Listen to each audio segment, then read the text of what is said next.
All right, today we're going to talk about something fascinating, the hidden programming behind some of the most common things in our lives. We're talking about the chemical illusions we all kind of buy into every single day. So think about this for a second. Have you ever been at a party, feeling a little awkward, and grabbed a beer to be more social? Or maybe you've stepped outside for a smoke during a crazy day at work, thinking, man, I need this to calm down. These aren't just random habits, right? They're beliefs, and they are wired deep into our brains. But what if I told you that those beliefs, they're basically a bug in the system, a glitch in your own mental software? What if you're running on some faulty code that's actually doing the opposite of what you think it is? Okay, let's dive into this. We're going to start with probably the most popular social tool on the planet, alcohol. So we've all heard the line, right? The bug in the code says, alcohol helps you connect. It's the ultimate social lubricant. But the reality? Well, it's a totally different story. Alcohol is a depressant. It literally slows your brain down. And yeah, that can feel like your social anxiety is quieting down. But here's the kicker. It's also quieting the parts of your brain you need for real, sharp, witty conversation. So you get this illusion of a great connection, while your actual ability to connect is getting worse. That feeling of being loosened up, it isn't you becoming more of yourself. One source put it in this really stark way.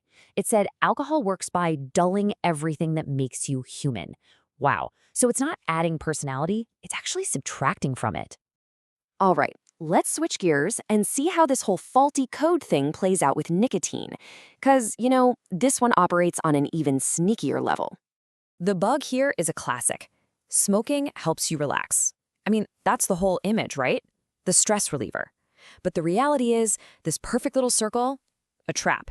See, that feeling of calm you get from a cigarette, it's not actually relaxation. It's just the feeling of satisfying the anxiety and withdrawal that was created by the last cigarette. So the drug itself creates this agitation, this itch, and then it turns around and presents itself as the only thing that can scratch it. The relief you feel is just your brain hitting a temporary pause button, resetting the withdrawal until, surprise, surprise, the craving kicks in all over again. It doesn't solve stress at all, it just feeds its own cycle. So, if we're all running around with this faulty code, what's the fix? How do we debug ourselves? Well, this is where it gets really interesting. We can think of it like installing a patch. Not a nicotine patch, but a mental one. It's a clear, straightforward way to fix our own thinking. And it really just boils down to two simple, super memorable steps. First, you have to see the loan. And second, you have to defy the lie. Okay, so let's break down step one. What does it mean to see the loan? It's this powerful idea of understanding that the little bit of pleasure or relief you're getting right now, it isn't free. You're basically borrowing happiness from tomorrow. The bad mood, the hangover, the irritability later on, that's just you repaying the loan with some pretty high interest. And that flows right into step two, defy the lie. This is the big one.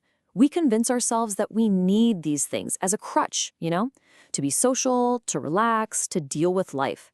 But that belief, that's the lie. You've just trained your brain to think it needs the crutch, when the truth is, it's always been strong enough to walk on its own. And here's the most important takeaway from all of this. None of this is permanent. This isn't your brain's unchangeable hardware we're talking about. It's just the software it's currently running. And you know what? Software can be updated. You can rewrite the code. By seeing the loan for what it is and defying the lie, you can start to take these chemical illusions apart, one by one. So I'll just leave you with this to chew on. What illusion will you break first?